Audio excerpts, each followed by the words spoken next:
Dėkoju Jums visiems, kad atėjote į šį forumą. Dėkoju AT Food inovacijos agentūros vardu. Noriu padėkoti Jums. Norėčiau trumpai pasakyti keletą įžanginių žodžių šitoje panelėje. Tai ši diena tikrai bus įdomi, įkvepianti, kai kalbame apie Europos ateities bioekonomiką. Ir šiandien Vilniuje labai svarbi ir prasminga diena, kadangi čia mes kalbėsime apie tvarę, subalansuotą bioekonomiką, kuri bus svarbi metams bėgant. Bioekonomika yra tikrai daugiau nei ekonomikos sektorius, ūkio sektorius. Tai yra tas siūlas, kuris jungia mūsų visuomenės, bendruomenės ir mūsų gyvenimus. Tai teikia maistą, gamtinius išteklius, kuriuos naudojame kiekvieną dieną. Kiekvienas iš mūsų 18 milijonų europiečių ten randa darbo vietas, tai generuoja ir įvairius išteklius ir darbo vietas bendruomenėse ir visoje Europos Sąjungoje.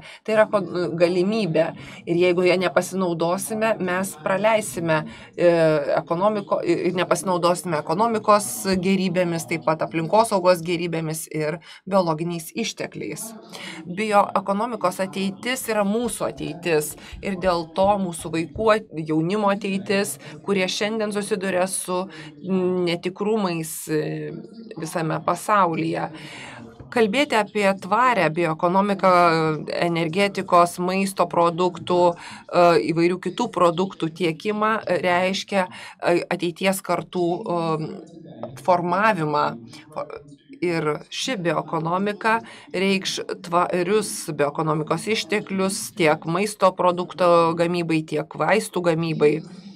Tai yra tos sėklos, kurios reikš naujas darbo vietas, kurios įdarbins taip pat mūsų vaikus, kurie išmoks apie spaudimą kylantį mūsų planetai. Ir tos sėklos suformuos kūrybiškumą mūsų įvairių verslininkų, kurie imsis didžiulės rizikos ūkiais, gamyklomis, kurie taps tvarios ir atsinaujinančio augimo varikliais.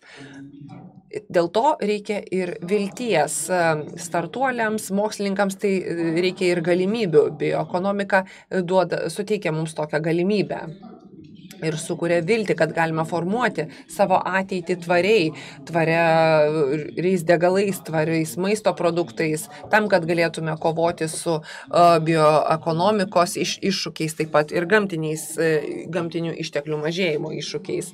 Tai taip pat suteikia mums galimybę inovuoti, pakeisti visą mūsų kraštovaizdį, kas apibrėžia mūsų ūkius ir mūsų bendruomenę.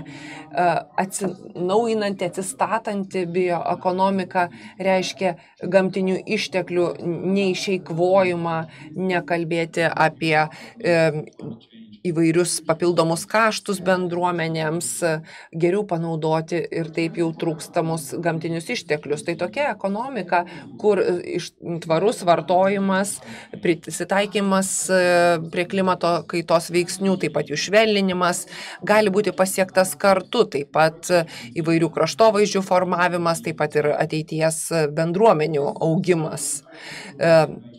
Dabar reikia kalbėti apie inovacijas, atidaryti jiems duris.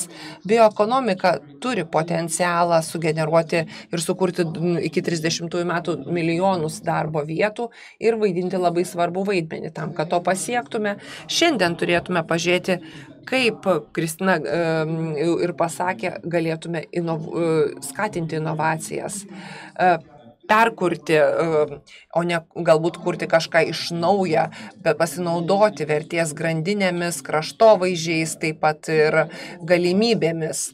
Galime tikrai sukurti daug daugiau, kas suteiks mums papildomą platformą tiek pokalbiams, tiek naujiems produktams. Turi būti drąsesni, kalbėti vienu balsu, taip pat galvoti apie iššūkius, kurie užkerta kelią naujovėms, taip pat galvoti apie bioekonomikos išteklių eksportavimą į kitas šalis.